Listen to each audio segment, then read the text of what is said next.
नमस्कार दोस्तों, स्वागत करता हूं अभिनेता ऑफिशियल न्यू में। हमारे चैनल पर पहली बार आए हैं तो हमारे चैनल को सब्सक्राइब करें, लाइक करें। पर एक खेसारी लाल यादव के एक गाना है, उसी के बारे में बहुत ही बड़ी जानकारी देने वाला हूं। वीडियो को पूरा देखें तभी समझ में आएगा। इस गाने का नाम है बेल के पतवा छातावा से तूर लिहा हो। इस गाने को गाए हैं खेसारी लाल यादव और अंतरा सिंह प्रियंका ने मिलकर अपनी मधुर आवाज में। अभी तक इस गाने को नहीं सुने हैं तो जाकर सुन सकते हैं Shiv Shakti films YouTube channel पर। गाने के व्यू के बाद किया जाए तो इस गाने को व्यू मिला है मात्र 3 घंटा में 3,32,000 और लाइक मिला है 47,000।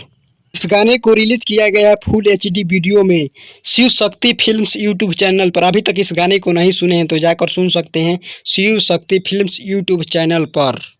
उम्मीद करता हूं कि ये खबर आप लोगों को अच्छी लगी हो तो हमारे चैनल को सब्सक्राइब करें और लाइक करें, साथ ही कमेंट करें कि वीडियो कैसी लगी। मिलते हैं नेक्स्ट वीडियो में किसी बवाल खबर के साथ। जय हिंद, जय भोजपुरी।